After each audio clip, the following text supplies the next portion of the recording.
This week in games, Microsoft partners with AMD on its next-gen hardware. Marathon is indefinitely delayed, and Warner Brothers splits up its game division. This is the Two Penny Gamescast.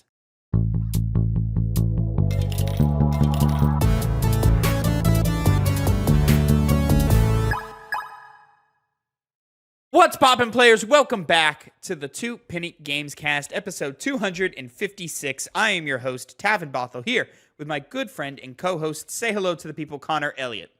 Are you ready for war, Theron? You're just starting it off with the demonetization. Okay. Is that how that works? Sometimes. Well, at least we don't get paid. So yeah, there's that part. So we have more freedom than we otherwise would if we were getting paid. I just saw a video. And all due respect to the man and the soldier, but I saw this soldier who was like, Americans need to stop complaining about the freedoms. Like, if you go to Iran, if you go to Afghanistan, if you go to some South African countries or whatever, like they don't have any rights. You can't say anything. And I'm like, well, okay, you're telling us to stop complaining that we're hungry because we're only getting crumbs instead of fully starving. You know what I mean?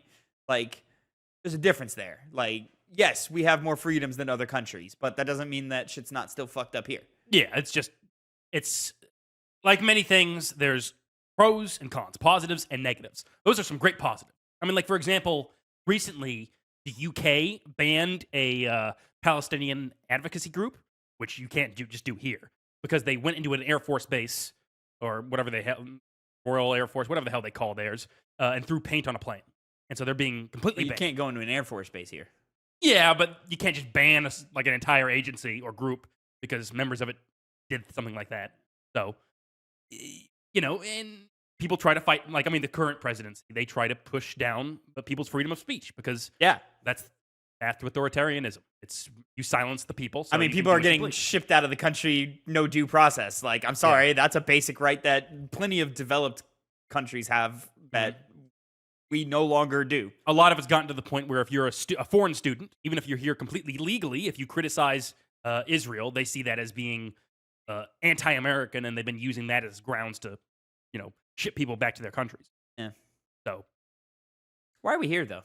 We're here to talk about video games. We're going to talk about video games. Video games of the time. Video game time. So, it was a week. It was a week. It's always a week, and now it's another week. There's going to be more weeks. The endless cycle of weeks and news. Remember that all this buttoning and unbuttoning? Remember that suicide note I told you about? That's basically what you're saying now. So from who? Some random guy in Britain, I think. I don't know. Either way, that line of thinking that you just did, Tavin, be careful. Because maybe you'll, Well, I've had thoughts that I can't say on microphone. Jesus Christ.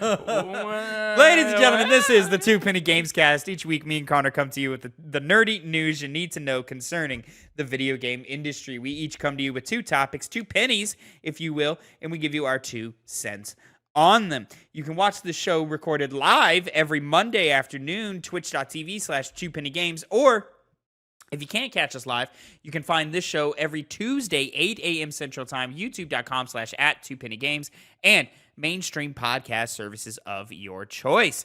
Please make sure you like and subscribe. Please make sure you like and subscribe, and most importantly, drop a comment down on the YouTube or any of our other social media platforms such as TikTok. Links are in the description down below. I am going to jump to one conversation that happened on our let me see here. Let me get it. The Stone Dragonfly on our Call of Duty Black Ops 7 Goes Artsy short says, I don't care. Graphics are not enough. Gameplay and story are the priority. That includes not shoehorning in woke bullshit. I don't need to be shooting someone with pride bullets or playing as Nicki Minaj, Seth Rogen, this unicorn gun finisher Fortnite crap. Not to mention the ridiculous file size. Black Ops 6 was like 190 gigabytes, and that wasn't even with the Warzone that bumped it to like 310. I don't need every hair on a character's head rendered if it bloats the file size. It's funny how he goes from like delusion to like reasonable criticism. I'm like, where are you at, man? Yo, Jesus. Buddy. Calling Call of Duty woke is nuts. Like, that's straight up ridiculous. If anything, it kind of enforces like Iraq era beliefs in you should go and wage war in Middle Eastern countries. That's basically what it is. So, Like, I mean, yeah, listen, I'm going to be kind. okay. Because you wouldn't be. Maybe. I don't even know what to think about this. Listen, man, you're kind of manipulated by Okay. right-wing media. Yeah. Okay. Not even right-wing. That goes beyond it even in a Yeah, way. this It's like just grifter, conservative-styled media things that like very often gets proven to be manipulated by other countries. It's broader in the sense that, you know, you have perceptions of how society actually functions and how people generally think based off of the internet, like the internet. Yeah. So like when Not- you criticize me, I'm in the wrong space of the internet. I'm need to get off the it's internet. never to this degree. It's never to this degree. You know, whatever spaces you're currently in, you know, I'm not saying to go left wing or anything. Just don't be in the ones you're in. Go outside. Talk to more people, bro, because calling Call of Duty woke is nuts. It makes That is ridiculous. I guess Now, having a problem with shooting, you said pride bullets, okay, or playing as Nicki Minaj or Seth Rogen, that's in the Warzone, right? Like, that's think not so, in yeah. the normal multiplayer mode. I could be wrong. It's been a long time since I played Call of Duty. But, like, also,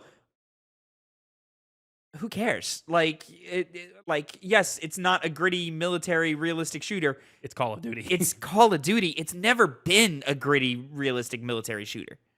Some of the campaigns have, like No, some World of at War. No, that's not a realistic shooter. It's I'm not saying realistic. It's gritty.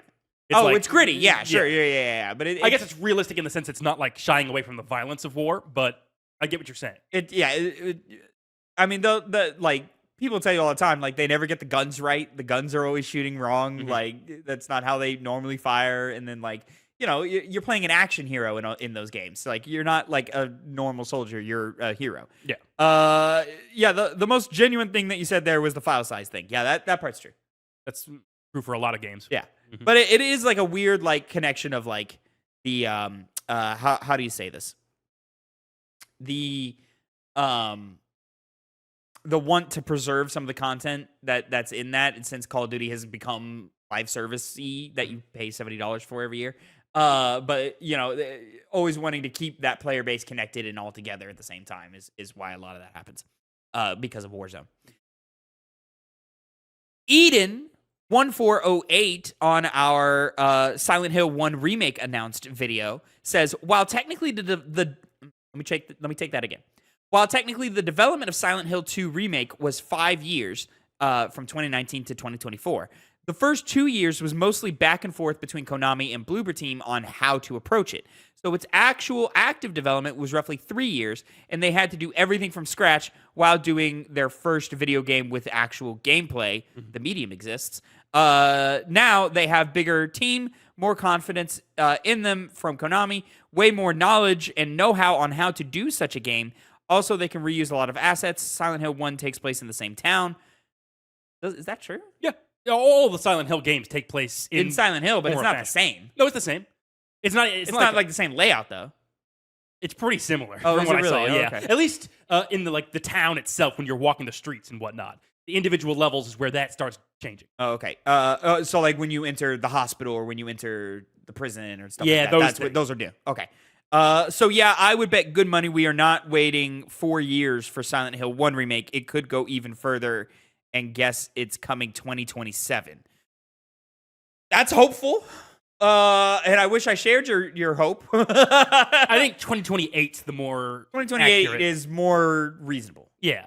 I think they kind of over-exaggerated how much assets they can reuse. You're still going to have to build a lot of stuff up from the ground up. Yeah. And it's not going to be like a one-to-one, I would hope it's not, a one-to-one to Silent Hill 2 just with different stories going on, a different story going on. I feel like they will change up.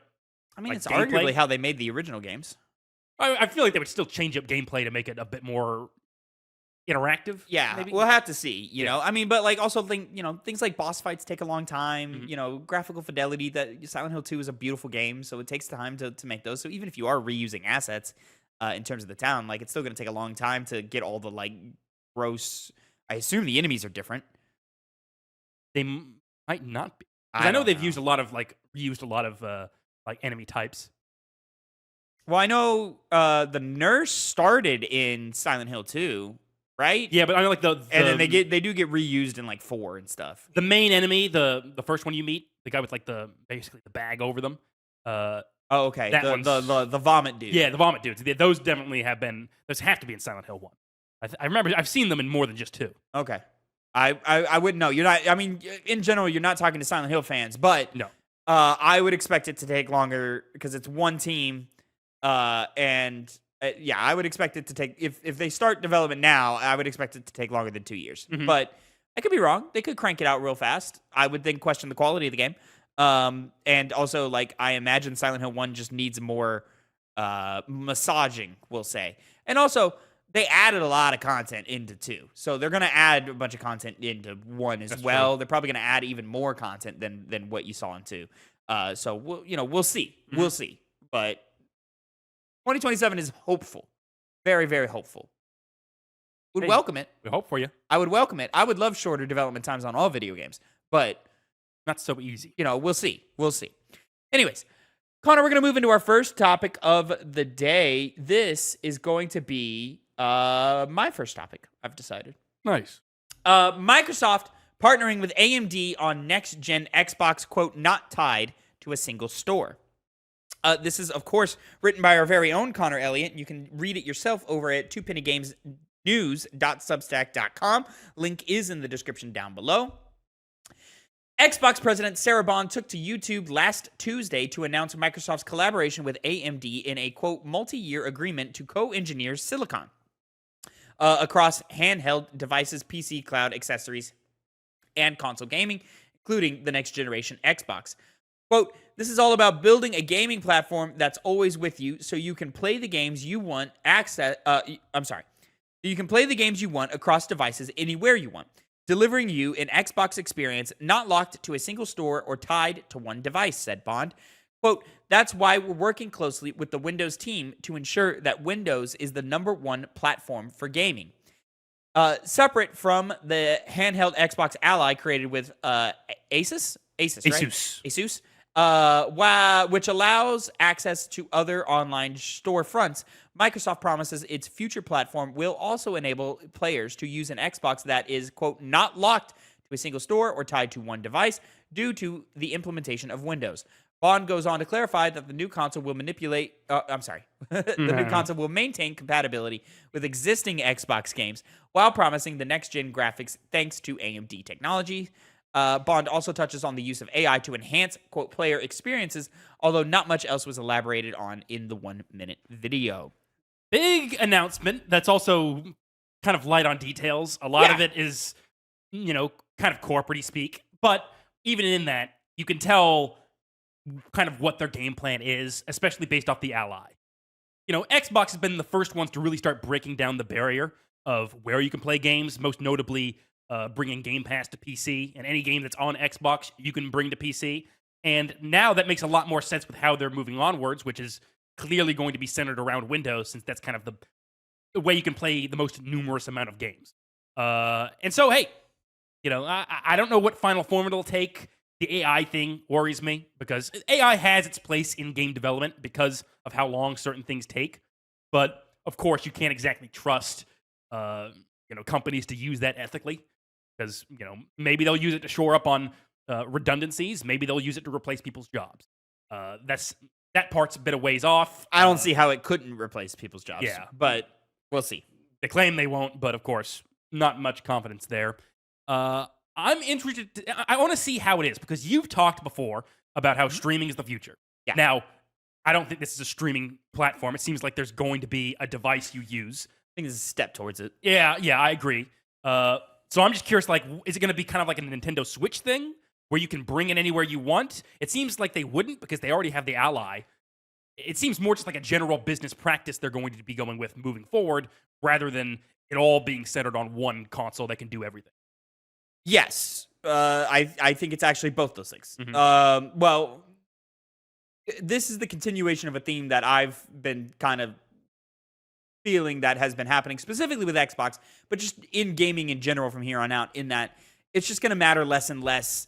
The idea of quote unquote next generation is going to fade away, and it's just going to be just minor upgrades to your tech every few years or so forth. So it's really just a matter of upgrading your tech, much like a PC, upgrading to the next level of tech in order to play the latest and greatest. But what you have will still play, X amount of years back, just fine.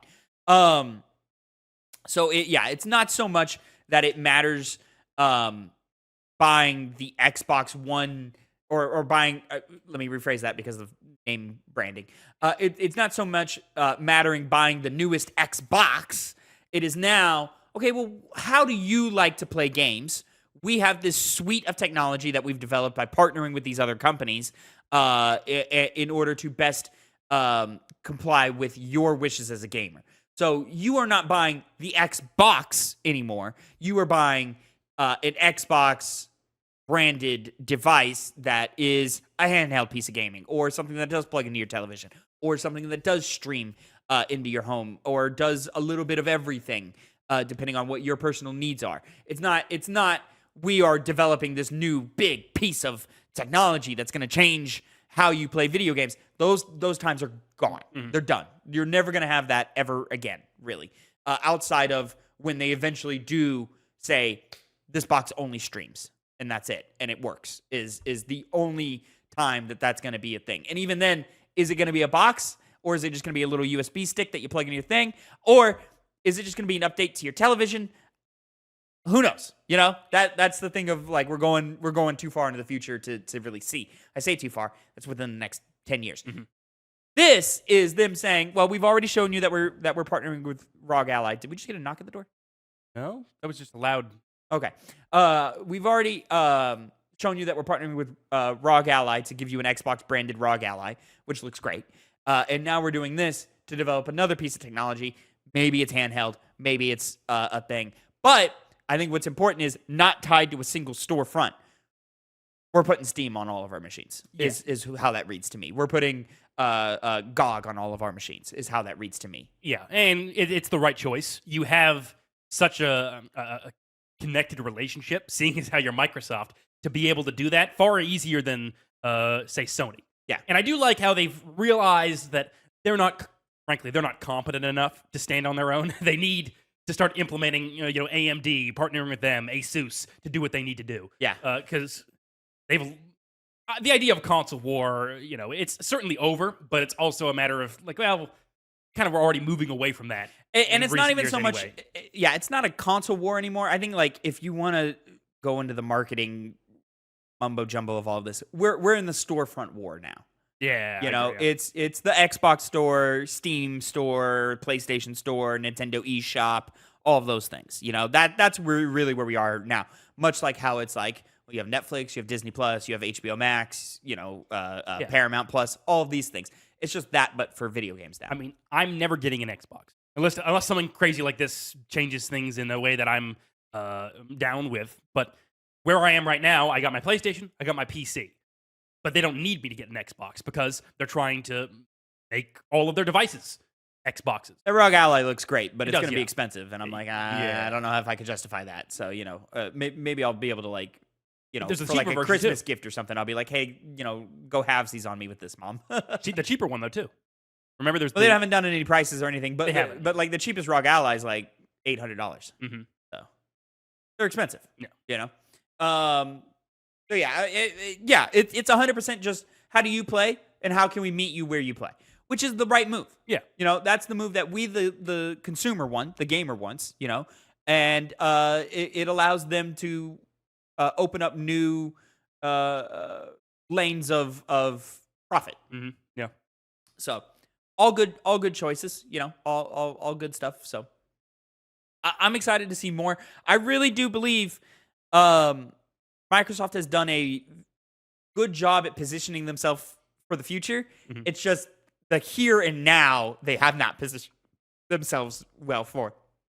So it always feels like Xbox is losing, but I keep saying it, and it keeps feeling like every time we get close, they take a step backwards. But it feels like eventually we're going to round a corner, and Xbox is going to just be so far in the lead from what PlayStation's been doing, what Nintendo's been doing, that, like, it's just like, oh, well, why is nobody else doing this? It just seems arbitrary at this point to keep the walls up. maybe a proper tactic is to wait and see if Sony messes themselves up. I mean, if Steam or some other way to buy games that aren't inherently available on the PlayStation Store is not on a PlayStation 6 or whatever form the PS6 takes form, that's an L. You should have planned for that. Yeah. Like, there should be a way, like there should be more easy integration of Discord on PlayStation. I mean, it's pretty good right now, but like there should be an easier integration of those things on PS6. And if you're not thinking that way, you're in trouble because you'll be steps behind. Yep. You know, so we're gonna see. All of this is wait and see, of course, but I'm infinitely excited and patiently waiting for that future, Connor. But I'm not patiently waiting, even though I will continue to wait for Marathon, which brings us to our next topic, which is going to be your first topic of the day, Connor. Your first, Penny. Go ahead and take it away, my friend. Yes. Bungie's Marathon delayed indefinitely. Wah-wah. Yep. A June 17th development update from the Marathon team confirms the upcoming extraction shooter will be indefinitely delayed from its planned release date of September 23rd. Quote, Through every comment and real-time conversation on social media and Discord, your voice has been strong and clear, the post reads. We've taken this to heart, and we know we need more time to craft Marathon into the game that truly reflects your passion.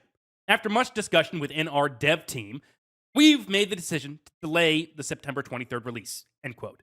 Marathon had a closed alpha test back in April, and by Sony's own admission, the response was varied, with Kotaku commending the gunplay, while criticizing the PvP combat and lack of interest in playing the game again. Adding to the pressure, Marathon came under fire after in-game art was discovered to have been stolen from artist Anti-Real, opening up the possibility that other pieces of stolen art might reside elsewhere in the game. Concord, Sony's recent entry into their live service catalog, became infamous for player counts peaking at 697 on Steam the day after launch on April 24th, 2024. August, yeah. Woo. While Sony remains dedicated to live service titles and avoiding the same pitfalls Concord fell into, Marathon's future is on shaky ground. Along with the delay announcement, the development team touched on areas of focus over the next few months, like enhancing combat, player social interactions, visual fidelity, AI encounters, and making runs more rewarding with improvements to loot. Additionally, more closed testing will take place at unspecified times. Quote, You'll hear from us again later this fall when we can share the progress we've made alongside the game's new release date, the post concludes. Thank you again for your patience and, much more importantly, your passion. Your continued feedback will help us make Marathon the incredible gaming experience we all know it can be. Very bad news. Very bad news. This is tough. It immediately brings into the question, does Marathon actually ever make it to market? I think so. I think they put too much money into it to abandon it now. And if they're not canceling it at this point, they're just delaying it. I think they're going to try and release it. The real question is how much they're going to support it when it comes out. That's going to be very dependent on who plays it. So there's a couple of ways that you can go about this, right? The first is you release it, but then the problem becomes when. 2026 is looking to be a very busy year. The end of this year is looking pretty stacked as well.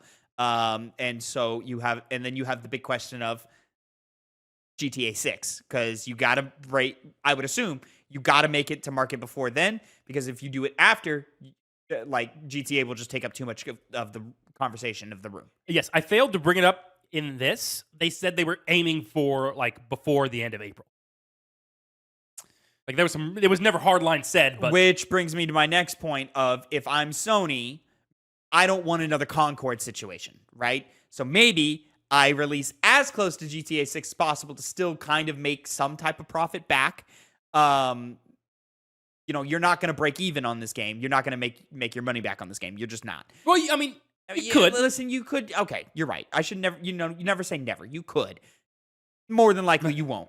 And so you release it and allow it to be whatever it is, and then GTA 6 comes out and just totally covers you up, and then you just quietly let Marathon die, which is a choice, valid choice. It's not then Marathon turns into not another Concord, but just another game that came and went.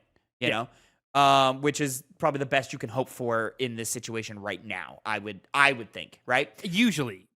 Problem is, this is a live service game, and they want to add to their current existing catalog of live service games. And so if that's only Do they what still you're going- want to do that? they've repeated it recently, so that's Well, kind of course they have to.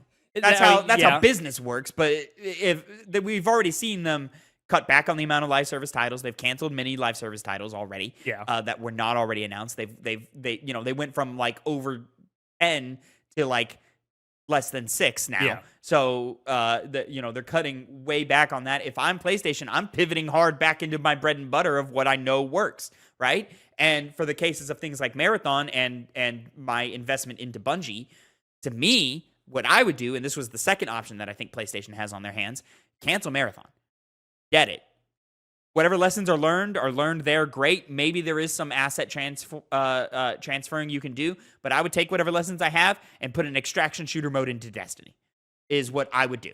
That's me, and I would also get the wheels turning on a Destiny 3. Because Destiny 2 is no longer in a position to where, like, you're never going to see a new peak of players at Destiny 2 again. Yeah, never say never. Most likely you're not. most likely never going to see those numbers ever again, right?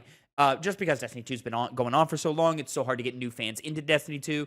And it's just hard to do that. A new entry would be the easiest way to do that with that extraction mode, the bones of that, let's lift that up and put them in Destiny, which is an IP we already know works, an IP that's already established and beloved. That would be intelligent.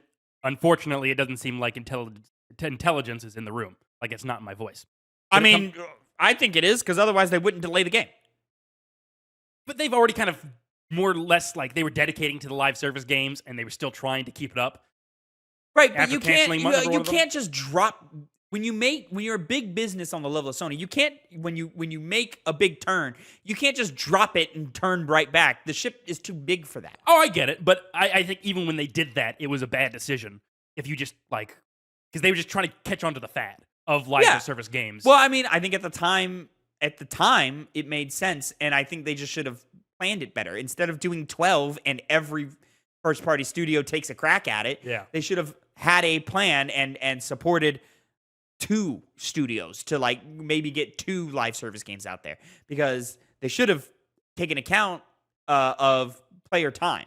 There's just not enough time to go around to make all of these successful. They should have just focused on 1 or 2 and hopefully one of those hits, and becomes the next big thing. But we're going to see. Hello, Amelia in the chat. Hello. So until we get an update to Marathon, in my head, this game is dead. And I think Fair Games is right around the corner of getting cut as well. I hope not, but it's seeming like they're on the cutting board. I want every one of these games to make it to market, be big, be successful. But with Marathon specifically, we've got too much. The gunplay is good. It's a Bungie game. I expect the gunplay to be good, right? But nobody wants to stick around and play another round. Arc Raiders has had its beta and was way more successful, so people are already more excited for that than any other extraction shooter live service game that's coming out this year. They've kind of just taken...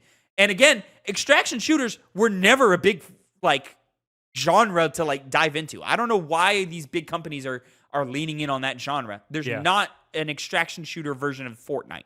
Like, there's no example of Fortnite working in that way. Battle Royales work. I'm not saying we need more Battle Royales. Please, God, no.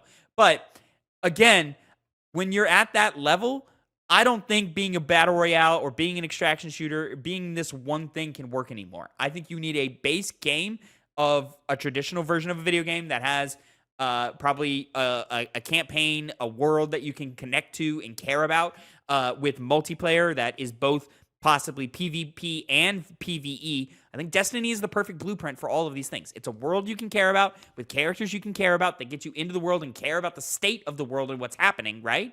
And then I can play with my friends to grind for gear, or whenever I'm feeling like it, I can jump into PvP and shoot up people in an arena style shooter. But that arena style shooter can fit any other mode you want. It can be a battle royale. It can be an extraction shooter. Call of Duty is kind of proving that with Warzone. Fortnite didn't start as a battle royale, hit it big when they implemented their battle royale, and then has since then branched off and branched off and branched off. Here's all of these different game modes and things that you can do inside of Fortnite. Being an extraction shooter is not enough. And I would argue it never was. So it confounds me that they chose to go this way. Yeah. What else is there to say? It's not gonna. I don't think it's going. I don't to think do Marathon well. makes it to market, and I think the stolen art thing was the nail in the coffin. Yeah. Like now it's a tainted IP. Mhm. You know, now isn't that the IP that they stole a bunch of art from? Oh yeah. I don't know. I don't want to support that. I don't want to feel that. And on top of that, the game's not awesome. Yeah, I'm cool. I don't need that. I think just what they've done in marketing and the mistakes they've made leading up to release has killed that IP that was already not an important IP. Nobody was talking about Marathon before they brought it back here. And when you brought it back, you completely butchered the way the game originally looked in favor of a not good looking one. I mean, I guess, Connor, but that doesn't matter when the IP didn't matter. Well, and that's true, but in the sense of you made it just look bad. Anyway, if you're going to take a game where you're going to say, okay, we're not going to abide by the original release of the game. I didn't think it looked bad. I think that's one of the big issues people have seemingly had, where you look at it and it's like, what about this is interesting to look at? That part is people are not interested, but it's not because of what the IP used to be. Nobody cared about that IP. I'm just saying that if you have a blank slate because you're just using an IP that already exists and you're not going to follow that, make it good. Make it look stupid. Well, nobody goes into anything wanting to make it bad. No, you know? but they did in this case. I mean, visually. Listen, they didn't knock it out of the park. It happens in the creative field. Like, people try their best and it comes up short, you know? Especially in game development where things take fucking forever to come out, you know? So yeah, it's a really tricky balance. It wasn't the right move tactically. It wasn't the right IP. It wasn't the right time. Like, everything just kind of clamped down on Marathon. They didn't really have a chance, you know? Yeah, they did not. Moving on to our third topic of the day. This is going to be my second penny of the day. Warner Brothers Games restructures to focus on key franchises into each overseeing key IP. Excuse me. That Popeye's chicken's really coming back to bite me right Spicy. now. You got the It's spicy. not even, no, it's not the spice. It's just the indigestion that it creates in the stomach. You get a lot of burping. Variety reports that Warner Brothers Games will now have 4 gaming divisions with each overseeing big-name IPs, specifically Game of Thrones, Harry Potter, Mortal Kombat, and DC Universe. Additionally, 3 current studio heads... See what I mean? Hold on. I'm going to get on top of it. 3 current studio heads, Yves Lachance, Sean Hemrick, and Stephen Flannery, were promoted to senior vice president roles. Lachance is in charge of Game of Thrones and Harry Potter games, while promoted NetherRealm studio head Hemrick will continue working on Mortal Kombat entries alongside DC Universe titles. Meanwhile, Flannery will supervise quality assurance, user research, customer service, and game/publishing technology. Quote, our company is home to some of the biggest franchises in the world, and we are optimizing our team structure to develop long-term franchise roadmaps to delight players and fans of Harry Potter, Game of Thrones, Mortal Kombat, and DC games, says Perret. But we are very fortunate to have a strong stable of development and technology talent, and Yves, Sean, and Steven are respected leaders with excellent track records in their areas of expertise. I'm looking forward to working closely with them and the team as we work to make the best games possible for our key franchises. This news comes as Warner Brothers undergoes numerous changes beginning earlier this year, with previous video game division head David Haddad departing the company after 10 years of employment. Haddad's tenure was pockmarked. What the fuck is pockmarked, Connor? Pockmarked is like scarred, marred. Okay. Yeah. All right, cool. Look at you busting out the I can't say it. Thesaurus. There we go. I actually always knew that one, by the way. Sure, yeah. By disappointing releases like Suicide Squad, Kill the Justice League, Gotham Knights, and Back for Blood, in addition to the confusingly handled Multiverses, which was removed from online storefronts temporarily, only to return for barely a year before support permanently ceased. Meanwhile, Warner Brothers Discovery split into 2 companies earlier this June, with CEO David Zaslav heading the Warner Brothers streaming services and CFO Gunnar Weidenfeld's Guiding the TV side of the company, Warner Brothers Discovery previously reported in February of this year that a fourth quarter loss of $1.9 billion, with overall revenue dropping by 2% to $10 billion, while the poor performance of Multiverse's Quidditch Champions and Suicide Squad leading to a cumulative $300 million tax write-off for the company. Variety reports that no layoffs have occurred and that a permanent replacement for Haddad hasn't been confirmed or decided upon. Okay, well, this is a little interesting. Yeah. And I think there's a couple of different ways that you could take this story, right?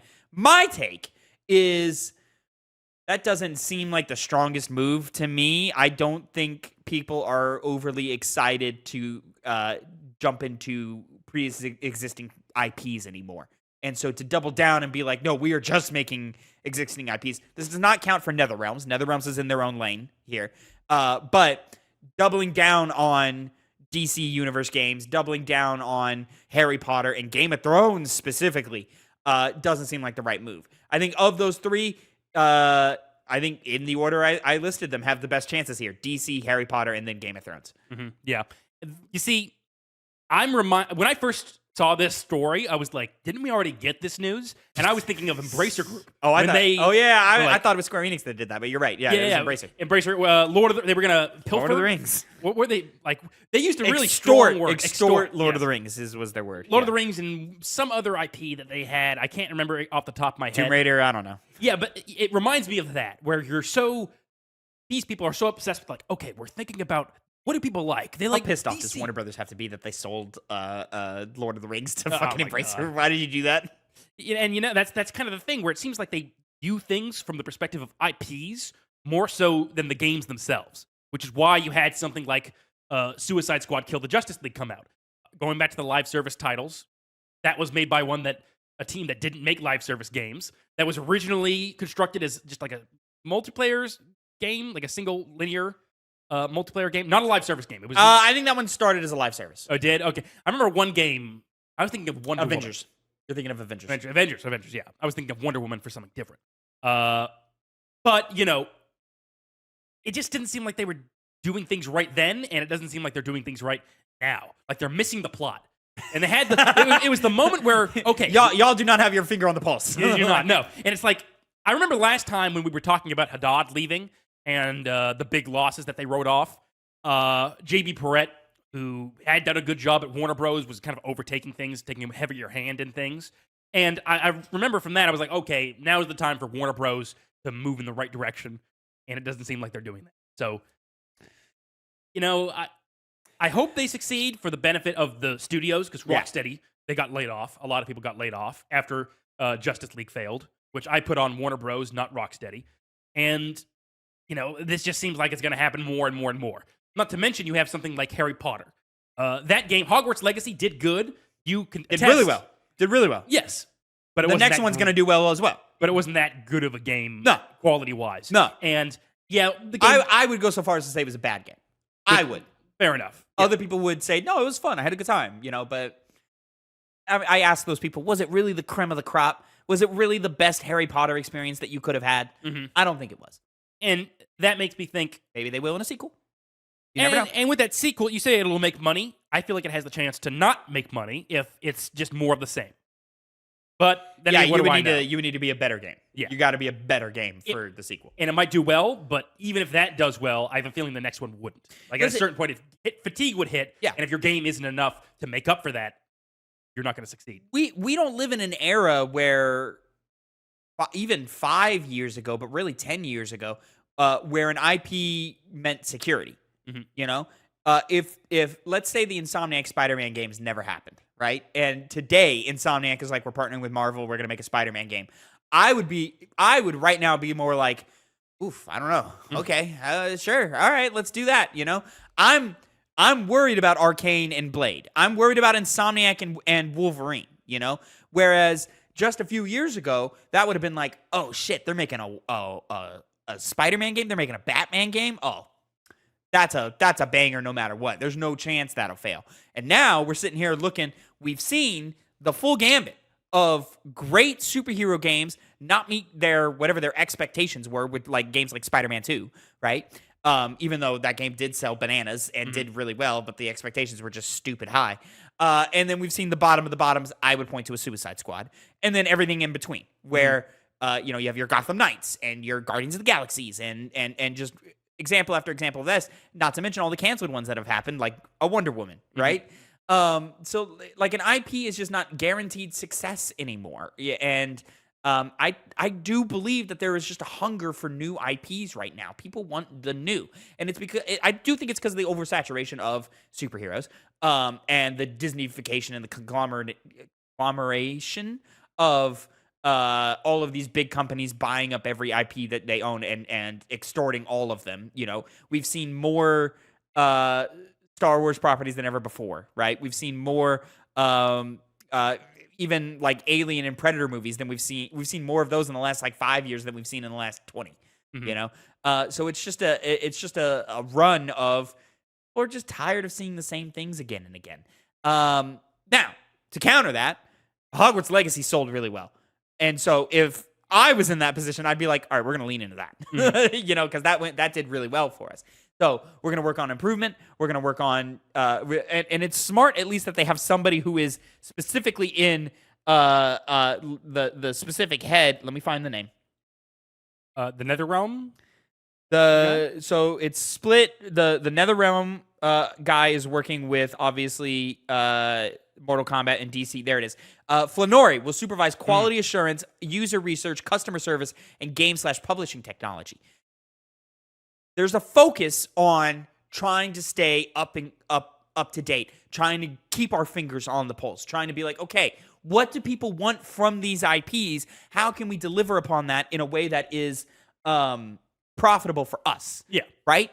So hopefully this means you get a lot less Suicide Squad Kill the Justice Leagues, and you get a lot more Spider-Mans or even Hogwarts Legacies, but with better games. Yeah.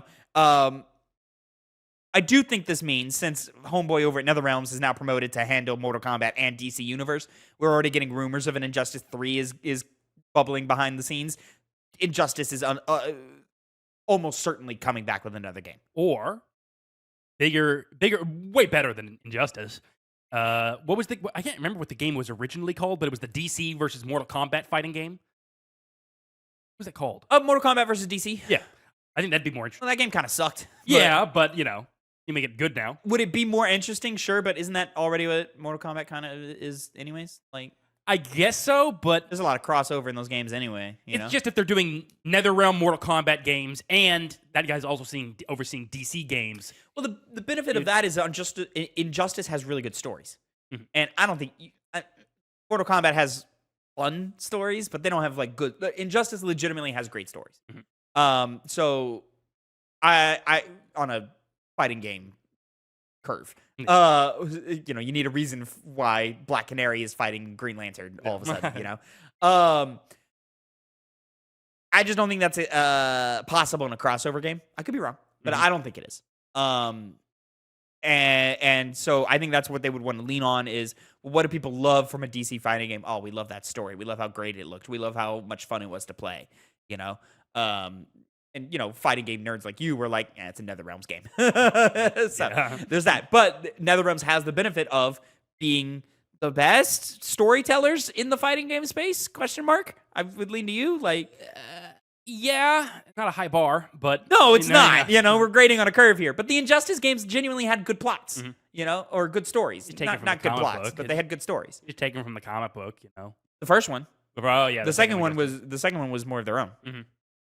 And the second one was better from everything I watched a Let's Play of it, and I remember enjoying it, but, it is like a silly thing of, like, two characters bump into each other and go, we gotta fight! And then they finish fighting, and they're like, oh, we're on the same side. Oops, my bad.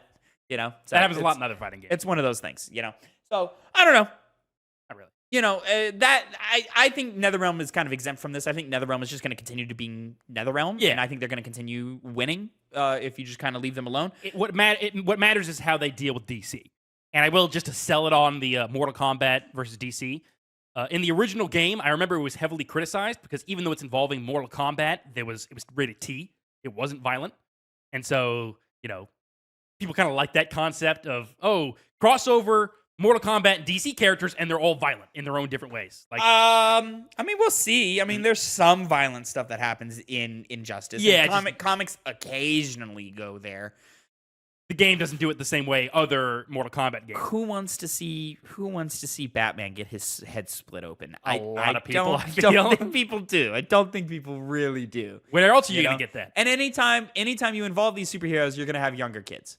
And I know, you and I know as well as anybody, a kid is going to, we spent hours as 10, 11, 12-year-olds looking up the fatalities on Mortal Kombat and seeing how gross they were. We did that on YouTube all they want. But it is on the companies to kind of safeguard these things. It's then on the parents to, keep the children away from the violent things like that. So when you put Superman in a game, can't get that violent. You could if you have balls. Sure, but I don't think people really want that. I don't want that. I want that. I want that, and frankly, even if it's a bad decision from Warner Bros. Perspective, they've already had bad ideas recently, so just go with it. Fuck it. Give me what I want. That's not how this works on $100 million budget, Connor. Oh, I know it's not, but, like I said, they failed before. Fail again for my benefit. Why does Game of Thrones matter? Because it's Game of Thrones. I guess. Does anybody care about Game of Thrones anymore? Yeah. I mean, first, House of the Dragon. I know it's not as popular It's as it not first that came popular. out, but it was, like, really big at the time when it was first coming out. Yeah, episode 1 had great numbers. Everything after that? A lot of people were focusing on the new Game of Thrones game, the tactical game. People were interested in that. The one where you, make your own story or whatever.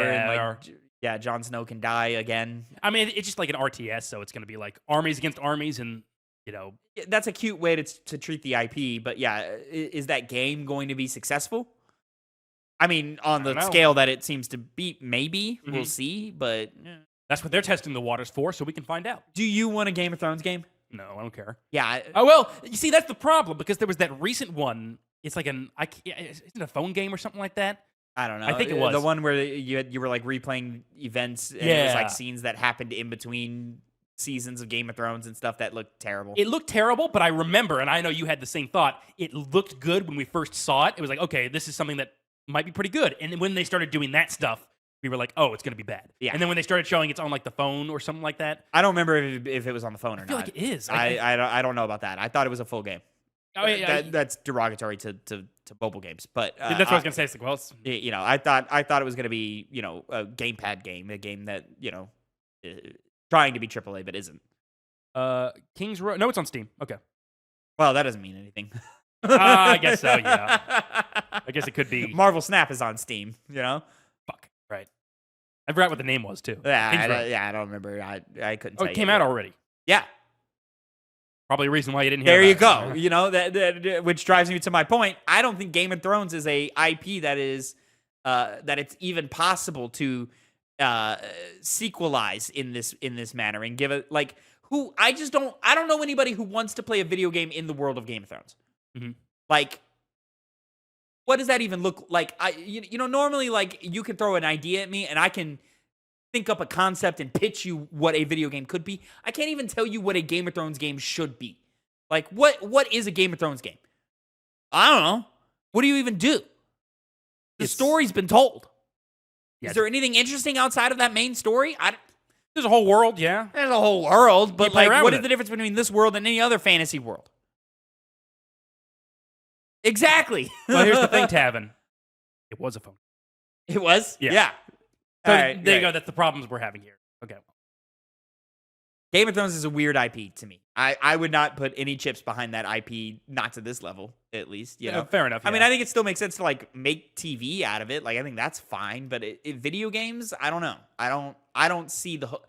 I can't conceptualize a video game hook. What is the hook of Game of Thrones that makes me go, oh, I want this to be a video game?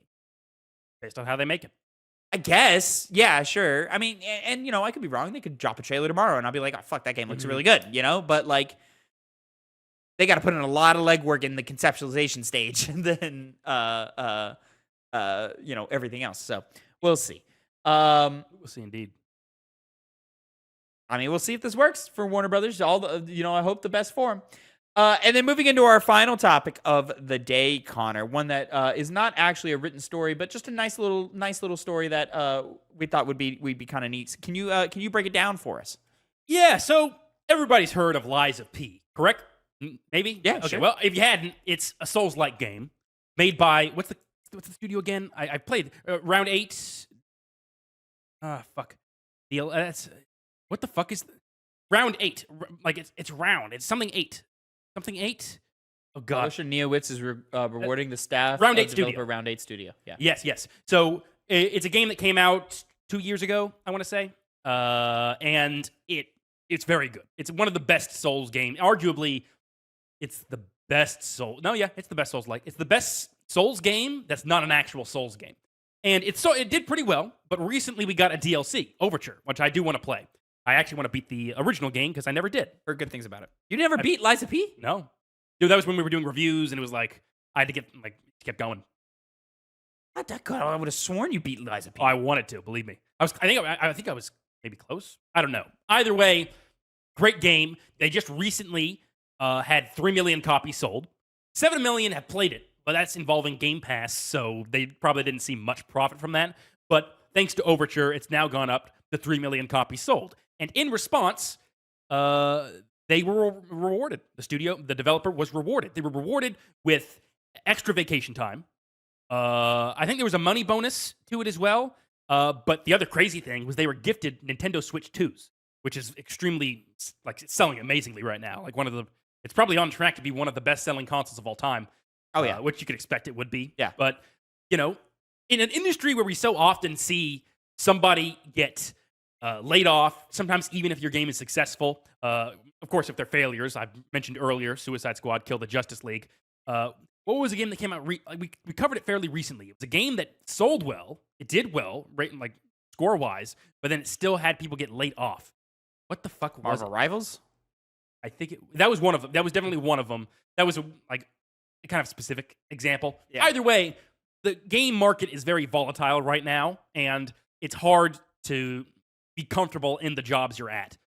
For the most part, you have heard stories like Capcom, for example, continuously doing well, and their employees seem to be treated very well as a result as well. Seem to, as far as we know. Yes, we haven't heard anything bad, so I'll take that as things are good over there. And so, yeah, as Tavin said, it's just a nice, relieving story after having a whole year of just coming onto the show every single day talking about layoffs that occurred. And so to grab just a quick specific, we're pulling from a VGC article about it. All staff will receive a launch bonus of 10 million South Korean won, which is equivalent to 7,300 American dollars, earlier than scheduled, as well as 2 weeks of paid vacation on top of South Korea's mandatory 15 days of paid vacation. So a month of paid vacation, basically.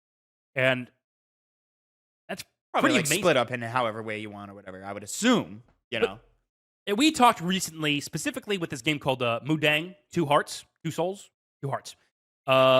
South Korea is becoming a pretty big player in the gaming space. I mean, they always they've always existed there, but now we're seeing multiple titles coming out. Yeah, they've existed in really small ways, random mobile games that you would get an ad for on your phone and then quickly skip past or whatever, But now it's like they're arguably putting out some of the best games in the industry right now. With an asterisk. Yeah, they're on the uptick right now. I mean, Lies of P, like we just talked about, that Mudang game looks really good. Stellar Blade was a quality game. There's another one I'm missing. Doesn't matter. Yeah. But, it's just continuing the trend that South Korea is really starting to establish themselves as a premier region for video games. And that's fantastic. And moves like these are healthy for their staff, healthy for their culture. As development studios, and I think really, really helps everybody kind of keep in perspective why we're doing this. It keeps the devs excited, it keeps them refreshed, it keeps them always willing to come in and put their best foot forward, which is great. Unfortunately, a lot of countries in Asia, specifically the ones that come to mind are South Korea and Japan, have people work a lot there. It's a very work-heavy culture, and so. While that's always a thing to keep in mind, and not a good thing to keep in mind, I hope this is, potentially the beginning of a new standard, at the very least, for South Korean game developers, where this is the standard of how they're going to be treated. Maybe not to this degree, but to the point where they're going to be rewarded for doing a good job and maybe not having their, employee workforce cut because they made one bad game or disappointing game or didn't perform to expectations, whatever those might be. And so I hope this is I really hope this is going to frame the South Korean games industry moving forward. I agree. Connor, that is going to be it for our Two Penny Gamescast episode 256. I didn't even ask. Is that the right episode number? 56? Yeah. Yes. It feels right. It I is. feel like we had 255 last week. Pretty sure that's Yeah. the You're right. There we go. Make sure you drop a comment down below about any and all of the subjects we talked about today. And make sure you put in your 2 cents down in the comment section below. Remember, you can catch the show every Tuesday at 8 a.m. Central Time, youtube.com/@TwoPennyGames, and mainstream podcast services of your choice. Make sure you like, subscribe, and follow for more. Links are in the description down below for our Substack and to TikTok and other social media, so make sure you check all of those out. And until next time, have a great time. Connor, say goodbye to the people. Have a great day.